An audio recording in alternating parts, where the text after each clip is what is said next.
मध्य प्रदेश में 2 सीटों पर उपचुनाव होना है, जिसकी चर्चा अब कर ली जाए, जिसकी तैयारियां जोरों शोरों से चल रही हैं। बीजेपी कांग्रेस दोनों ही दल कमर कस चुके हैं, पूरी तैयारियां कर रहे हैं। कांग्रेस की कमेटी बुधनी और विजयपुर में कैंप करेगी।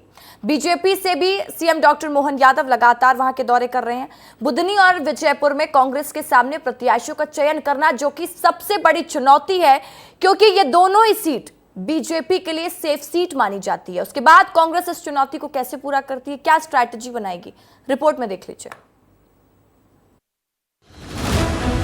मध्य प्रदेश में 2 सीटों पर उपचुनाव की तैयारी कांग्रेस ने शुरू कर दी है। कांग्रेस के सामने चुनाव से पहले प्रत्याशी का नाम फाइनल करने की चुनौती है। 2 दिनों के भीतर दोनों ही सीटों पर प्रत्याशियों के नामों पर मंथन के लिए कांग्रेस की कमेटी बुधनी और विजयपुर में कैंप करेगी।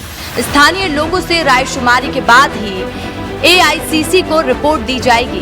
बुधनी और विजयपुर में कांग्रेस के सामने प्रत्याशियों का चयन करना सबसे बड़ी चुनौती है। ये दोनों सीट बीजेपी की सेफ सीट मानी जाती है। विजयपुर में तो कांग्रेस का कैडर नहीं है और सेकंड लीडरशिप तैयार करने की कोशिश भी कांग्रेस ने नहीं की है। हालांकि उपचुनाव को लेकर पार्टी कॉन्फिडेंट नजर आ रही है।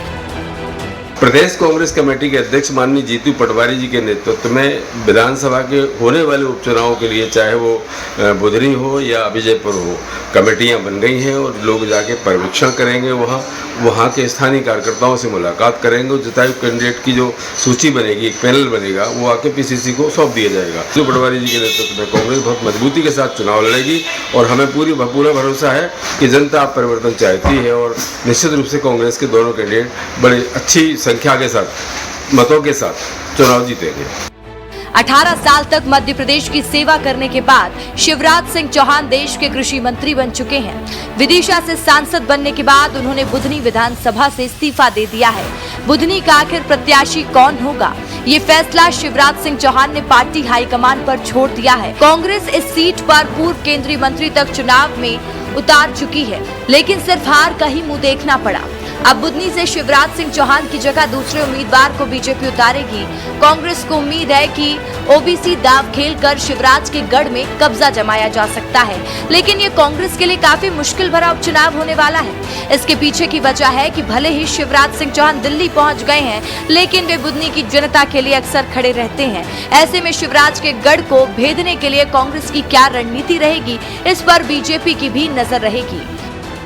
देखिए, कांग्रेस पार्टी एडहॉक मेथोडोलॉजी पे चल रही है। पूरी तरीके से कांग्रेस के पास आज कोई स्थायी नेतृत्व अथवा संगठन नहीं है। उस स्थिति में मध्य प्रदेश की संभावनाएं कांग्रेस की वैसे भी बहुत क्षीण है। मध्य प्रदेश की जनप्रिय सरकार मुख्यमंत्री जी के नेतृत्व में लगातार पूरे प्रदेश की जनता के विश्वास पर खरा उतर रही है और उसको देखते हुए हम पूरी तरीके से आशान्वित है कि कांग्रेस कितने भी झूठे प्रयास कर ले, मध्य प्रदेश की जनता का विश्वास भारतीय जनता पार्टी के ऊपर अडिग रहेगा। दोनों ही उपचुनाव में भारतीय जनता पार्टी न सिर्फ जीतेगी बल्कि जीत का भूतपूर्व रिकॉर्ड बनाएगी। विजयपुर में कांग्रेस को बीजेपी के अंदर के विवाद से माइलेज मिलने की उम्मीद है, लेकिन प्रत्याशी कौन होगा जो रामनिवास रावत को टक्कर दे, इसी मसले पर कांग्रेस सुलझी हुई है। स्थानीय लोगों से चर्चा करने के बाद प्रत्याशी का नाम तय किया जाएगा। वहीं बीजेपी में बुधनी से प्रत्याशी शिवराज सिंह चौहान के करीबी को ही बनाया जाएगा। हालांकि उनके बेटे भी चुनाव लड़ने की इच्छा जता चुके हैं। अब तय बीजेपी के हाईकमान को करना है कि शिवराज सिंह चौहान की सीट पर क्या विरासत को भी गद्दी देते हैं या फिर किसी और नेता की ताजपोशी होगी। विजयपुर से कांग्रेस का हाथ छोड़कर रामनिवास बीजेपी में शामिल हो गए।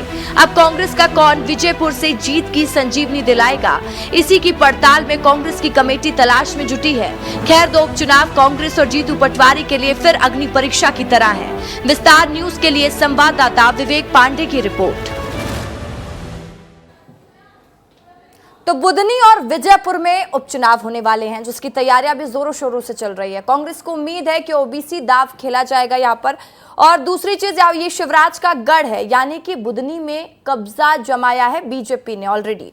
विजयपुर में होने वाले उपचुनाव में असमंजस वाली स्थिति बनी हुई है। वहीं बीजेपी पूरे तरीके से यहाँ पर भी कॉन्फिडेंट मोड में नजर आ रही है। खैर, अब ये तो जब चुनाव होंगे और परिणाम सामने आएंगे तभी पता चलेगा कि क्या होता है, लेकिन गहमा गहमी जरूर अभी से शुरू हो गई है। दोनों ही पार्टियां कमर कसती हुई नजर आ रही है और तैयारियां पूरी चल रही हैं उपचुनाव की।